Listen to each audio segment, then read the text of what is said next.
சிவனடியே அதை அறிந்தவர் புரிந்தவர் எவரில்லையே இந்த பிரம்மமுமே அவன் சூட்சமுமே பஞ்சாட்சரமே விதியது கூடியது உனக்கில்லையே நீ விதைத்திடு விளைந்திடு உனக்குள்ளையே உயிர் மூச்சினிலே ஓங்காரம் எனும் சிவமந்திரமே சிவரகசியமே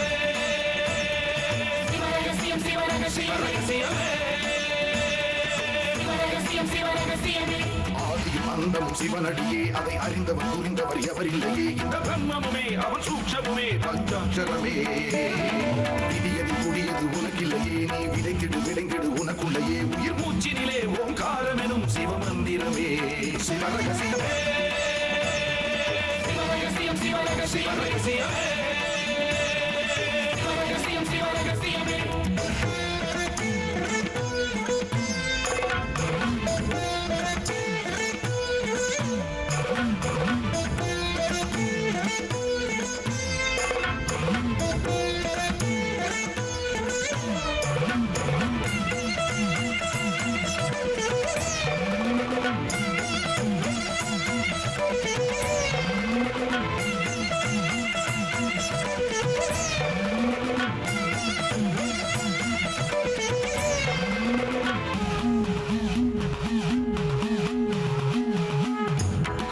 அழித்தலும் படைத்தலும் எவனோ அவனே நிற்பதும் நடப்பதும் பறப்பதும் அவன்தான் சிவனே சித்தர்கள் மொத்தமும் யுத்தமா ஏற்றிடும் தவமே வித்தர்கள் சித்தமும் கலங்கிட மாற்றிடும் சிவமே பூமி காத்தான் பட்டியை காத்திடும் ரசமணி ஈசன் இவனே வழிபடும் மக்கள் வாழ்வினில் அறம்பட ஒளிபட வாழ்ந்திடும் சிவனே அம்பை உடுக்கை உருட்டும் சத்தம் பெறுவான் கொண்டு வெகுண்டு காக்க வருவான் கங்கை கொண்டு சூலம் ஏந்தும் இவர் அபிராமி கொண்ட உலகம் போற்றும் சிவனே ஓம் நம சிவாய ஆதியும் அந்தமும் சிவனடியே அதை அறிந்தவர் புரிந்தவர் எவரில்லையே இந்த பிரம்மமுமே அவன் சூட்சமுமே பஞ்சாட்சரமே விதியது கூடியது உனக்கில்லையே நீ விதைத்திடு விளைந்திடு உனக்குள்ளையே உயிர் மூச்சினிலே ஓங்காரம் எனும் சிவமந்திரமே சிவரகசியமே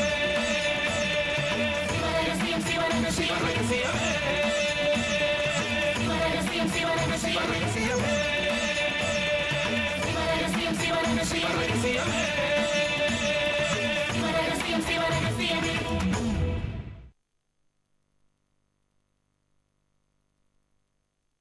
மயில் என்றும் குயில் என்றும் மாணிக்கம் என்றும் மானே என்றும் தேனே என்றும் வான் அமுதென்றும் ஒயிலான வண்ணமயில் ஒத்தவள் என்றும் ஓதாமற் கடிந்து விட்டு ஆடு பாம்பே பாம்பாட்டி சித்தர்.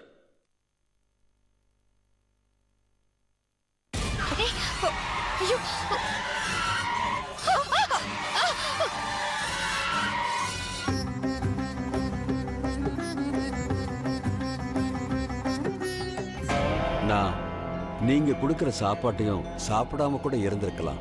ஆனா என்னோட வேலையை நான் செஞ்சிருக்கணும் தானே. பாண்டி, சின்னையா ராஜதுரைய இன்னும் காணும். வியமோ இடத்த அளக்குறேன் கொள்றேன்னு எங்கேயாவது போயிருப்பாப்ல, தேடி கண்டுபிடிச்சு கூட்டு வர வேணாமா? நாமளாம் இடத்த அளந்தோம்னா ஊர்க்காரங்க அடிக்க வர மாட்டாங்க. நான் இருக்கும்போது உங்களுக்கு என்ன சார் பயம்? நீங்க தைரியமா இடத்த அளங்க சார். பாத்தீங்களா சார் எப்படி ஜிலு ஜிலுன்னு காத்து வீசுது? உங்க சென்னையில இப்படி காத்து வீசுமா சார்?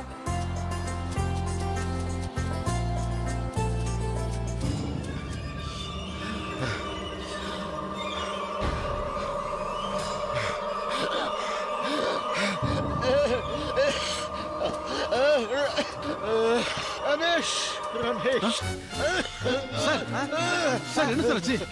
சார் பாட்டி பாட்டியா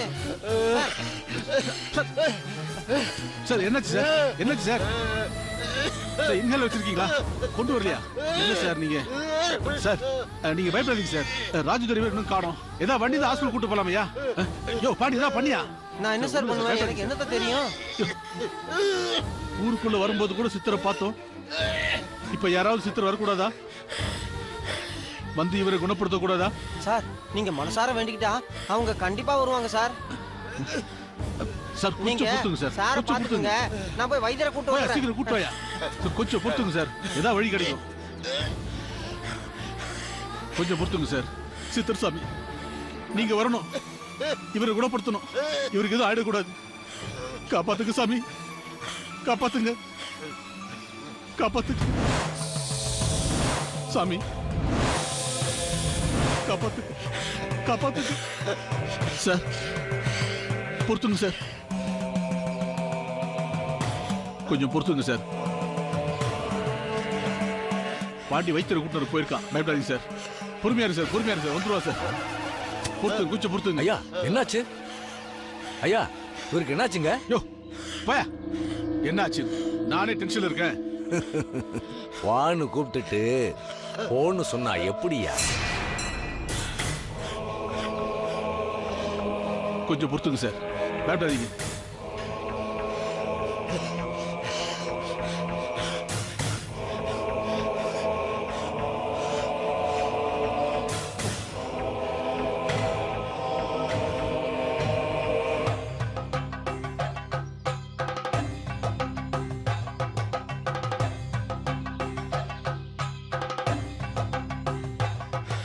சார் தைரியமா இருக்கு சார், தைரியமா இருங்க. ஐயா இந்தாங்க, இந்த மூலிகை வாசனைய நல்லா இழுங்கய்யா. இழுங்கய்யா. ஐயா இழுங்கய்யா, வாசனைய நல்லா இழுங்க. நல்லா இழுங்க, நல்லா இழுங்க.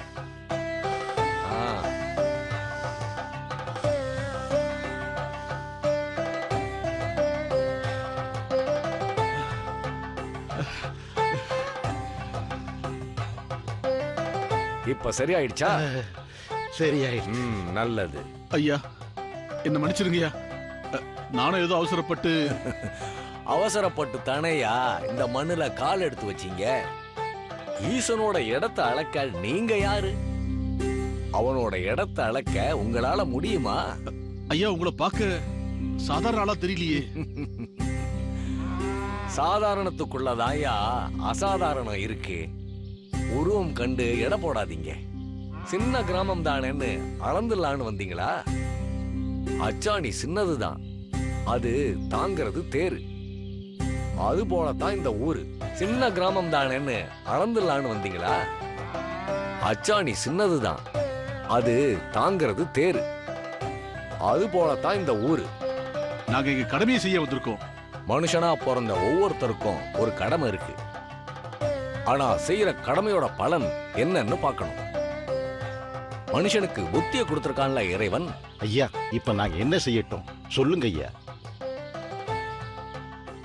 இந்த ஊருக்கு நீங்க எப்பவும் பக்தர்களா மட்டும் வாங்க. ஈஸ்வரன் அருள் பெற்று பக்தர்களாகவே திரும்பி போங்க. சரிங்க ஐயா. நல்லவர்களா இருங்க, நல்லவர்களோடு மட்டுமே இருங்க.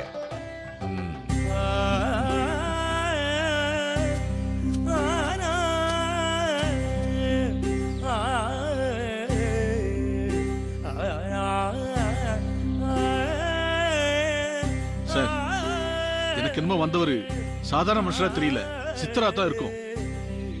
ஆரம்பத்துல பார்த்துட்டு தான் இருக்கும். ஒன்னும் சரியில்லை. ஊருக்குள்ளேயே பொய்யா சாமி உத்தரவு வாங்கிட்டு தான் பேசிக்கிறாங்க. இது நமக்கு வந்த சோதனை தான் சார். அருமையான ஊரு, சித்தர்கள் பாதுகாக்கிறாங்கன்னா அதுக்கு ஒரு அர்த்தம் இருக்கு சார். இங்க சுகர் ஃபேக்டரி வந்தா இந்த ஊரோட வளமே கட்டுப்பாடு சார். இதுக்கு மேல நமக்கு இருந்தா சாமி குத்தம் ஆயிடும் சார். நமக்கு ஏதோ ஆனாலும் ஆயிடும். நாம இந்த ஊரை விட்டு போயிடலாம் சார். நீங்க என்ன சொல்றீங்க?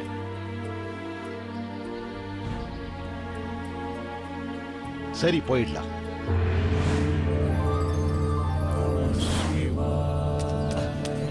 வைத்தியரே, வைத்தியரே, வைத்தியரே, வைத்தியரே.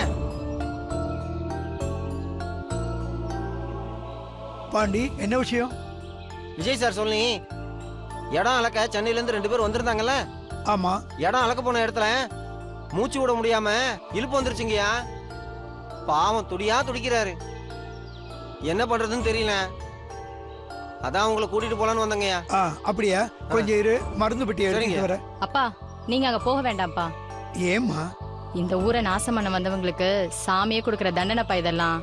கொஞ்சமாவது பட்டாதான் வந்தவங்க எதுவுமே சரி வராதுன்னு சொல்லி ஊரை காலி பண்ணிட்டு ஓடுவாங்க. அதனால நீங்க போக வேண்டாம்ப்பா. என்னம்மா சொல்ற? ஒருத்தர் உயிருக்கு போராடிக்கிட்டு இருக்கும்போது வைத்தியர் இதையெல்லாம் யோசிக்கலாமா? நம்ம ஊரை ஈஸ்வரன் பார்த்துப்பான். நான் என் வேலையை பார்க்கறேன். என்ன நீ தடுக்காத.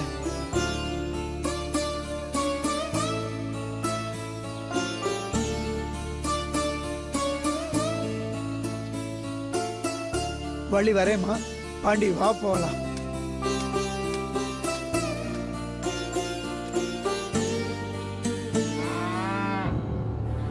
சார் இவர்தான் எங்க ஊர் வைத்தியர். வணக்கம் ஐயா. சார் உங்களுக்கு குணமாயிடுச்சா? ஆமா, குணமாயிடுச்சு. எப்படி சார்? ஒரு பெரியவர் வந்தாரு. அங்கங்க தேடி சில இலைகளை எடுத்துட்டு வந்து கசக்கி அதை சாராக்கி முகர்ந்து பார்க்க சொன்னாரு.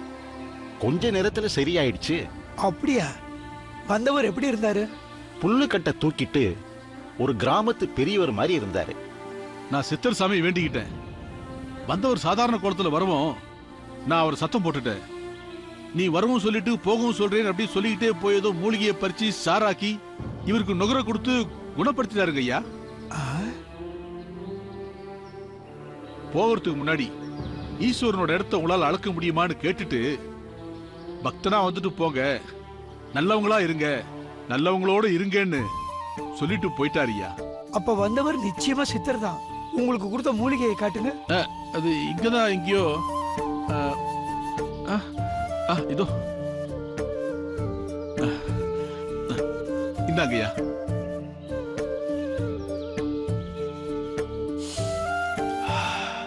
ஆஹா, ரொம்பவும் அபூர்வமான அற்புதமான மூலிகை.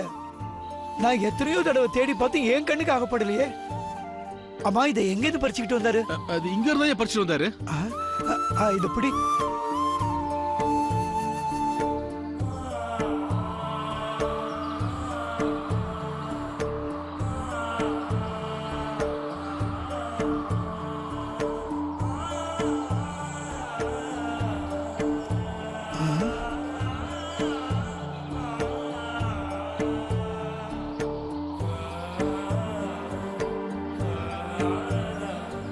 பாண்டி, அதை கொடு. பாத்தீங்களா, என் கண்ணுக்கு தென்படவே இல்லை. உங்களுக்கு ஒரு கஷ்டத்தை கொடுத்து அதிலேந்து உங்களை காப்பாத்தி இருக்காருன்னா சித்தர் சாமி உங்களுக்கு எதையோ உணர்த்தணும்னு நினைச்சிருக்காரு. ஈஸ்வரன் இடத்த உங்களால அளக்க முடியுமான்னா இங்க எங்களுக்கு வேலை இல்லைன்னு தானே அர்த்தம். அதான் நாங்க 2 பேரும் பேசி ஒரு முடிவுக்கு வந்துட்டோம். என்ன முடிவு? நாங்க இங்க இருந்து ஃபேக்டரிக்கு இடமெல்லாம் பார்க்க போறது இல்ல. இப்படியே நாங்க ஊருக்கு கிளம்ப போறோம். பாண்டி, நீ போய் விஜய் சாரை பார்த்து நடந்ததையும் நாங்க ஊருக்கு கிளம்பிட்டோங்கிறதையும் போய் சொல்லிடு. அப்புறம் எங்க 2 பேரோட துணி பேக்கை மட்டும் பஸ் ஸ்டாப்பை கொண்டு வந்து கொடுத்துரு. நீங்க இப்படியே போனா விஜய் சார் கோச்சிக்க மாட்டாரா? அதனால தான் அவர்கிட்ட சொல்லாம போறோம். சென்னைக்கு போய் ராமரத்ன சார்கிட்ட விவரத்தெல்லாம் சொன்னா அவர் புரிஞ்சுக்குவாரு. ஐயா, எங்க ஊருக்கு வந்து உங்களுக்கு பெரிய அலைச்சல் ஆயிடுச்சு. ஜனங்களுக்கு சர்க்கரை தேவைதான், அதை தயாரிக்கிற தொழிற்சாலையும் தேவைதான். ஆனா அதை இந்த ஊர்ல ஆரம்பிக்க வேண்டாங்கிறது தான் சித்தர்களோட எண்ணமா இருக்கும். ஏன்னா உலகத்துக்கே அச்சாணியா இருக்கிற புனிதமான பூமி இது. இத பொக்கிஷமா பாதுகாக்கிறாங்க. அப்படின்னா சாமி உத்தரவு கொடுக்காம இருந்திருக்கலாமே. ஏன்னா உலகத்துக்கே அச்சாணியா இருக்கிற புனிதமான பூமி இது. இத பொக்கிஷமா பாதுகாக்கிறாங்க. அப்படின்னா சாமி உத்தரவு கொடுக்காம இருந்திருக்கலாமே. அதான் எங்களுக்கு புரியாத புதிரா இருக்கு. உத்தரவு வாங்கினதுல ஏதோ தகுடுத்து நடந்திருக்குமோன்னு எங்களை மாதிரி நடுநிலை ஆளுங்களுக்கு சந்தேகமா இருக்கு. நாங்க இடத்தை அளக்க தடங்கள் வரும்போது உத்தரவு கொடுக்கும் போதே அந்த தடங்களை கொடுத்திருக்கலாமே. ஒரு விஷயத்துக்கு ஒரு முறை தான் உத்தரவு கேட்கணுங்கிறது இங்க முறை. அவங்க திரும்ப திரும்ப கேட்கும்போது உத்தரவை கொடுக்கிற மாதிரி கொடுத்து சித்தர்களோட திருவிளையாடலை காட்டுறாங்க. புரியுது. சித்தர்களுடைய திருவிளையாடலை தாங்கிக்கிற சக்தி எங்களுக்கு கிடையாது. ஐயா, இப்ப நாங்க கிளம்புறோம். எனக்கு வைத்தியம் பார்க்க இவ்வளவு தூரம் வந்ததுக்கு ரொம்ப நன்றி. பாண்டி, ராஜதுரை எப்படியும் வருவார் இல்ல? இதெல்லாம் வண்டியில போட்டு கொண்டு போயிடு. என்ன, நாங்க கிளம்புறோம். ஐயா வரங்க. நாங்க வரோம் ஐயா.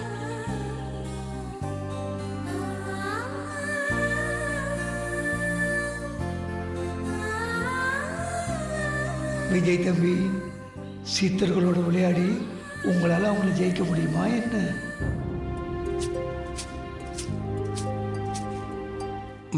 வயல் வரைக்கும் போயிட்டு வரேன். காலையில் தானே போயிட்டு வந்தேன். சக்கரை தொழிற்சாலை கட்ட அவங்க இடம் பார்த்துட்டு இருக்காங்க. எங்கேயாவது நம்ம வயல் அவங்க கண்ணில் பட போகுது. அது எப்படி கண்ணா? நம்ம அனுமதி இல்லாம நம்ம இடத்த அவங்களால எடுத்துக்க முடியும்? முடியாதுதான். நீங்க தான் சாமி அனுமதி கொடுத்தா என்ன வேணாலும் பண்ணலாம்னு இந்த ஊர்ல ஒரு முறை வச்சிருக்கீங்களே. சக்கரை தொழிற்சாலை கட்ட அனுமதி வாங்கினதுலயே ஏதோ ஒரு கோல்மால் வேலை நடந்திருக்குன்னு எங்களுக்கு ஒரு சந்தேகம். எங்களுக்குன்னா வைத்தியர் விக்ரமன் சார். அவங்களுக்கு எடுத்து வச்சிட்டியா? நீங்க வேறம்மா, வந்திருக்கிறவனோ யோகியனோ பக்திமானோ கிடையாது. அவங்களுக்கு நம்ம ஊரோட வளமையை பயன்படுத்தி கோடி கோடியா சம்பாதிக்கணும். இதுக்காக அவங்க என்ன வேணாலும் பண்ணுவாங்க. நம்ம இடம் அவங்க கண்ணில் பட்டு எதுக்குமா வீண் பிரச்சனை? நம்ம இடம் மட்டும் இல்ல, இந்த ஊர்ல ஒரு சதுரடி இடம் கூட அவங்களுக்கு விட்டு கொடுக்க கூடாதுன்ற முடிவுல நான் இருக்கேன்.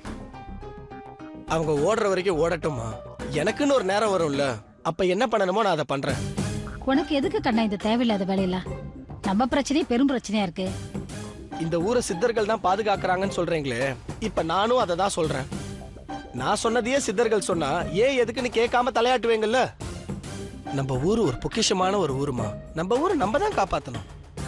இந்த மாதிரி வெளியாளுங்களுக்கு விட்டு கொடுக்க கூடாது. அம்மா வாங்க ஜோசியரே, உட்காருங்க. இன்னைக்கு காலையில தான் உங்களை நினைச்சேன். என்ன விஷயமா நினைச்சீங்க?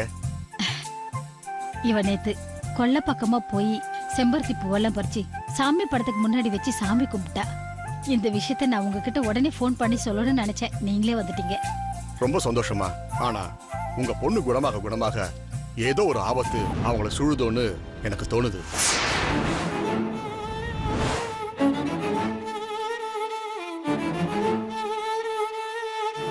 என்ன சொல்றீங்க ஜோசியரே? ஆமாமா, காலையில உங்க பொண்ணோட ஜாதகத்தை எடுத்து பார்த்துக்கிட்டு இருந்தேன். அதை கணிக்கும் போது தவறான அறிகுறி ஒன்று தெரிஞ்சது. இதை போன்ல சொன்ன சரி வராதுன்னு தான் நேர்ல வந்தேன். என்ன சொல்றீங்க? இன்னைக்கு சாயங்காலம் 4 மணிலேருந்து நாளைக்கு சாயங்காலம் 4 மணி வரைக்கும் உங்க பொண்ணோட உயிருக்கு ஆபத்து இருக்கு.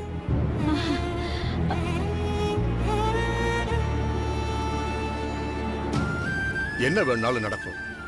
இந்த நேரத்துல அவங்கள பத்திரமா பாத்துக்கங்க.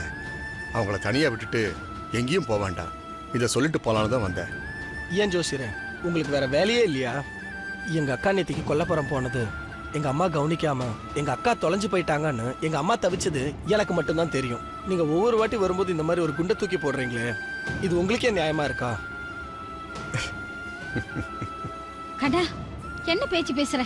இவர் மெனக்கட்டு வீடு தேடி வந்து நம்மளை பத்தி ஏதாவது சொல்லணும்னு இவருக்கு என்ன தலையெழுத்தா? நம்ம மேல இருக்கிற அக்கறையில் தானப்பா இதெல்லாம் வந்து சொல்றாரு. ஜோசியரே, கண்ணை சொல்ற எதையும் நீங்க மனசுல வச்சுக்காதீங்க. நீங்க சொல்ற மாதிரி நான் இவ பக்கத்திலேயே இருந்து கண்டும் கருத்துமா பாத்துக்கிறேன். நல்லதுமா. சித்தர் சாமியும் வெளியூர் ஆட்கள் யாரையும் வீட்டுக்குள்ள விட வேண்டாம்னு சொல்லி அனுப்பியிருக்காங்கன்னா என்னோட கணிப்பும் சரியா தான் இருக்கும். ரொம்ப கவனமா இருங்க. அம்மா, நான் வயல கிளம்புறேன். கண்ணா இருப்பா, நானும் உங்களோட வரேன். பேசிக்கிட்டே போலாம். அம்மா, அப்போ நான் கிளம்புறேன். உங்களை இன்னொரு நாள் வந்து பாக்குறேன். சரிங்க ஜோசியரே. பாப்பா.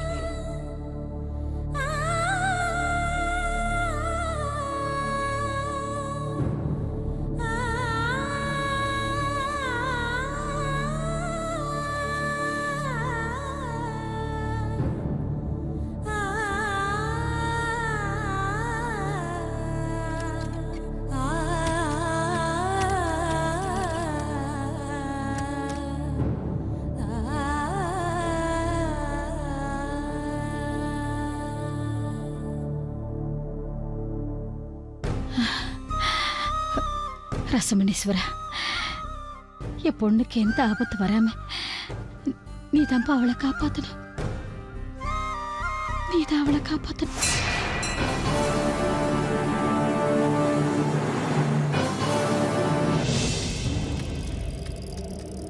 கண்ணா, உங்கள்கிட்ட தனியா ஒரு விஷயம் பேசணும் தான் உங்களோட கிளம்பி வந்தேன். ஜோதிட நம்பிக்கையே இல்லாத உங்கள்கிட்ட அந்த விஷயத்தை பத்தி பேசுறதுல எந்த பிரயோஜனம் இல்லைங்கிறது எனக்கு நல்லாவே தெரியும். ஆனா இந்த விஷயத்த உன்னை தவிர வேற யார்கிட்ட சொன்னாலும் அது சரியா இருக்காது. என்ன சொல்றீங்க? அன்னைக்கு வள்ளியோட ஜாதகத்தை பார்த்தப்போ என்னோட லேப்டாப் ஹேங் ஆச்சு இல்ல? ஆமா. என் வீட்டுக்கு போய் வள்ளியோட ஜாதகத்தை கணிச்சு பார்த்தேன். கணிச்ச விஷயத்த உங்கள்கிட்ட சொல்றதுக்கு முன்னாடி எனக்கு சில விஷயங்கள் தெரியணும். வள்ளி புருஷனோட உடல் கிடைச்சு அதை அடக்கம் பண்ணீங்களா? இல்ல, அவரோட பாடி கிடைக்கல. சித்தவனத்துக்குள்ளேருந்து அவரோட ரத்தக்கரை படிஞ்ச வேஷ்டி சட்டையை மட்டும்தான் ஃபாரஸ்ட் டிபார்ட்மெண்ட்லேருந்து கொடுத்தாங்க. போலீஸ் கேஸ் ஆயிருக்கும்ல, அவங்க வந்து தேடி பார்க்கலையா? சிங்கம் புலி அதான் அடிச்சு இழுத்துட்டு போயிருக்குன்னு ஃபாரஸ்ட் டிபார்ட்மெண்ட்லன்னு சொன்னாங்க. வெறும் Dress மட்டும் தான் கிடைச்சதுன்றப்போ போலீஸ் வந்து தான் என்ன பண்ண முடியும்? அதனால கேஸை க்ளோஸ் பண்ணிட்டாங்க. என்ன யோசிக்கிறீங்க? வள்ளி ஜாதகத்தை கணிச்ச விஷயத்தை பத்தி இப்போ நான் உங்ககிட்ட சொல்ல போறேன். ஒரு நிமிஷம்.